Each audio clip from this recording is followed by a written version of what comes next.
Hello दोस्तों, राधे राधे। कल राज्य व्यवस्था की पार्ट हमने 1 किया था, 20 क्वेश्चन को करवाया था। उसी टेस्ट सीरीज को 21 नंबर क्वेश्चन से आगे आज कंटिन्यू करते हैं। निम्नलिखित में से कौन सा एक राज्य का नीति निदेशक तत्व तो नहीं है, इसमें से बताना है। तो ऑप्शन ए देखेंगे, मानव के दुर्व्यवहार एवं बलात् श्रम का प्रतिषेध। तो पहला ही ऑप्शन सही हो जाएगा इसका आंसर। अगले क्वेश्चन पे चलते हैं। संविधान सभा की प्रारूप समिति के बारे में निम्न कथनों में से कौन सा कथन सही नहीं है, यही बताना है। प्रारूप समिति का गठन 19 अगस्त 1947 को हुआ था। बी वाला, इस समिति में 7 सदस्य थे। सी वाला ऑप्शन देखेंगे, प्रारूप समिति ने अपना प्रारूप तैयार करने में 6 माह से अधिक का समय लिया था। यही बात सही है, तो इसका आंसर कौन सा हो जाएगा? सी नंबर हो जाएगा। अगले क्वेश्चन पे चलते हैं, यानी आज का 23 नंबर क्वेश्चन पे। वीडियो को आप लोग ज़्यादा से ज़्यादा सब्सक्राइब कीजिए ताकि आने वाले समय में हम लोग पूरी टेस्ट सीरीज कर सकें। 23 नंबर क्वेश्चन को देखते हैं। संविधान सभा के प्रथम अस्थायी उपाध्यक्ष किन्हें चुना गया था?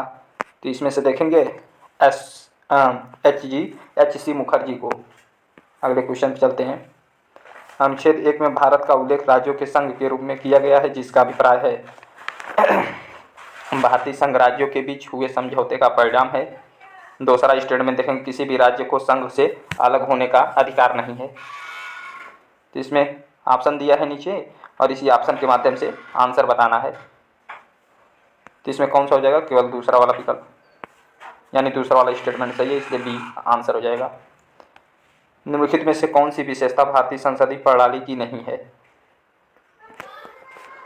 तो इसमें से जब देखेंगे तो यही सी वाला ऑप्शन हो जाएगा, निचले सदन का विघटित ना होना।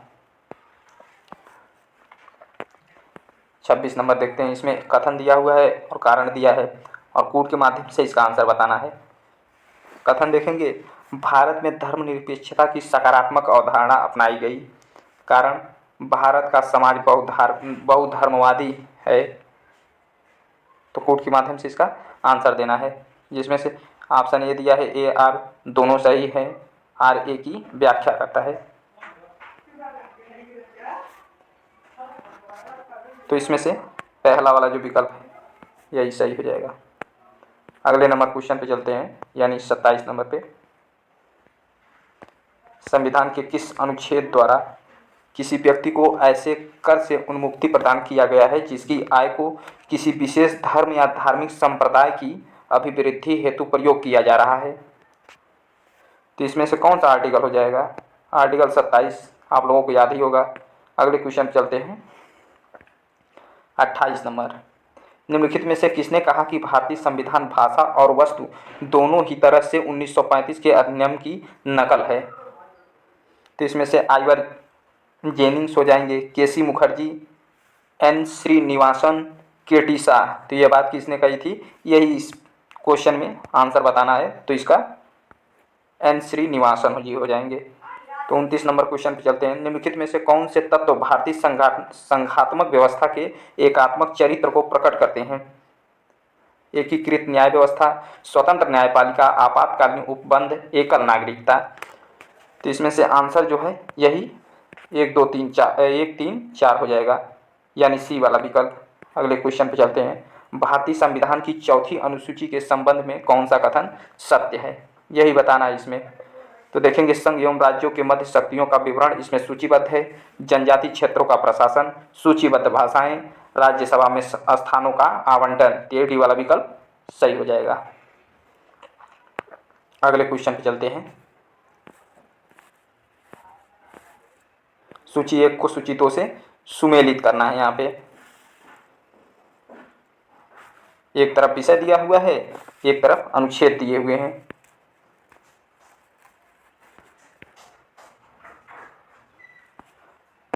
और सूची 1 को सूची 2 से सुमेलित करना है। व्यक्तियों की अपनी अनुकूल अवस्थाओं में कार्य करने हेतु राज्य का प्रयास। तो इसका हो जाएगा राज्य आर्टिकल 41। इसको आप लोग सुमेलित जब करेंगे तो इसका आर्टिकल 41 से हो जाएगा। सामान्य कार्य हेतु समान वेतन, सामान्य कार्य हेतु समान वेतन। तो इसका 39 घ हो जाएगा। और सी सामान्य न्याय एवं निःशुल्क विधिक सहायता प्रबंधन, सामान्य न्याय एवं निःशुल्क सहायता।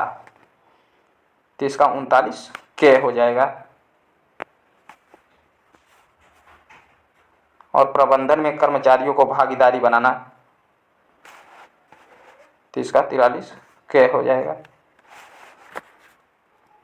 यानी सी और डी सुमेलित हैं।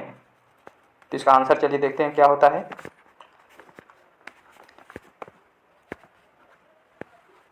इकतीस का, यानी 3, 4 सुमेलित था, सी वाला विकल्प सही हो जाएगा। अगले क्वेश्चन पे चलते हैं। नागरिकता संशोधन विधेयक 2019 के बारे में निम्न कथनों पर विचार कीजिए। 10 जनवरी 2020 से नागरिकता संशोधन अधिनियम 2019 लागू हुआ। इसके द्वारा अफगानिस्तान, बांग्लादेश, पाकिस्तान, नेपाल तथा श्रीलंका में उत्पीड़न अल्पसंख्यक समूहों को नागरिकता प्रदान की गई। इसमें से पहला आंसर सही हो जाएगा। निम्नलिखित में से कौन सी विशेषता मूल अधिकारों की नहीं है? ऑप्शन ए, मूल अधिकार सरकार के एक पक्षी निर्णय के विरुद्ध उपलब्ध हैं। बी, इनमें से कुछ नकारात्मक विशेषताओं वाले हैं। ये असीमित नहीं है लेकिन वाद योग्य है। सभी मूल अधिकार नागरिकों तथा विदेशियों दोनों को उपलब्ध हैं। तो इसमें से कौन सा आंसर हो जाएगा यही बताना है। 33 का डी वाला विकल्प जो है सही नहीं है, इसलिए इसमें सही नहीं बताना है। तो आंसर यही हो जाएगा। संविधान के 106वें संशोधन अधिनियम के बारे में निम्न कथनों में से कौन सा कथन गलत है यही बताना। इसमें इस अधिनियम के द्वारा महिला सशक्तिकरण का प्रयास किया गया। यह लोकसभा, राज्यसभा, विधानसभा तथा केंद्र शासित प्रदेशों में महिला आरक्षण की व्यवस्था करता है। यह संशोधन अधिनियम 2029 में लागू होगा। राष्ट्रपति ने 29 सितंबर 2023 को इस अधिनियम को मंजूरी दी। तो इसमें से देखेंगे विकल्प नंबर बी सही हो जाएगा। अगले क्वेश्चन पे चलते हैं।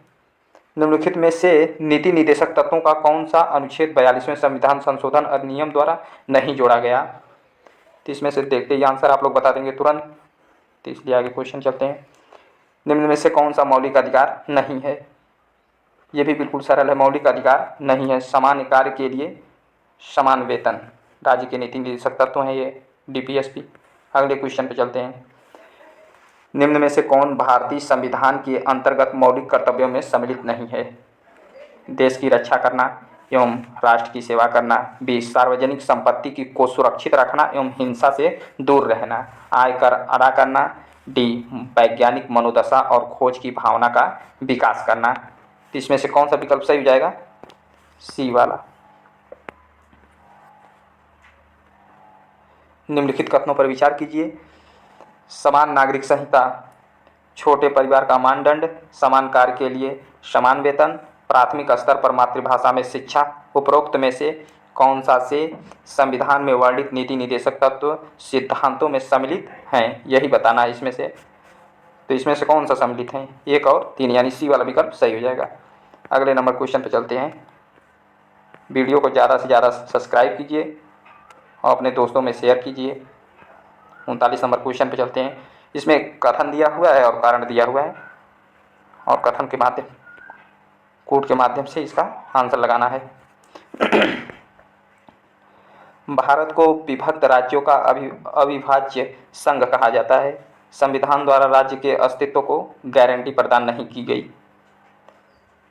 इसमें से कोड देखेंगे, ए तथा आर दोनों सही हैं। आर ए की व्याख्या करता है। क्या इसमें सही बात है? जी बिल्कुल सही बात है, इसलिए हो जाएगा। क्योंकि कारण का मतलब ही है कि उसका कारण क्या है। आखिर में भारत को विभक्त राज्यों का अविभाज्य संघ कहा जाता है। आखिरकार क्यों कहा जाता है, उसका कारण क्या है? तो इसमें कारण दिया हुआ है, संविधान द्वारा राज्य के अस्तित्व को गारंटी नहीं प्रदान की गई है, इसलिए इसका आंसर सही हो जाएगा। 40 नंबर क्वेश्चन पे चलते हैं। सूची 1 को सूची 2 से सुमेलित करना है। इसमें राष्ट्रगान 24 जनवरी 1950 देखेंगे आप लोग। 24 जनवरी 1950 कहाँ दिया हुआ है? यानी चौथे वाले पे, तो इसको मिला देंगे चौथे से। प्रांतीय संविधान समिति के अध्यक्ष सरदार पटेल थे इसके, यानी दूसरा वाला जो है सुमेलित है। राष्ट्रीय ध्वज क्या? 22 जुलाई 1947, यानी ये भी सही सुमेलित है। प्रारूप समिति डॉक्टर KM मुंशी, डी का ये हो जाएगा। तो इसमें से जो है पहला वाला विकल्प सही हो जाएगा। आज के लिए इतना ही रखते हैं दोस्तों, और जल्दी मिलेंगे इसी टेस्ट सीरीज़ का पार्ट नंबर 3 यानी 20-20 क्वेश्चन के माध्यम से अभी हम लोग कर रहे हैं। और जब अच्छे खासे सब्सक्राइबर और लाइक वीडियो आ जाएंगे तो फिर हम आगे कंटिन्यू करेंगे। और ज़्यादा से ज़्यादा दोस्तों में शेयर करिए, और इसी तरह आप लोगों के लिए नए नए क्वेश्चन लाते रहेंगे। अभी AIS के क्वेश्चन हैं, इसके बाद GS वर्ल्ड के, संस्कृति IAS के और दृष्टि के भी टेस्ट सीरीज कराए जाएंगे। और बिल्कुल जब आप लोग का सपोर्ट आने लगेगा तो पूरा फुल टेस्ट सीरीज कराई जाएगी। धन्यवाद दोस्तों, आज के लिए इतना ही रखते हैं, और तनी जल्दी लोगों सब्सक्राइब बढ़ावा।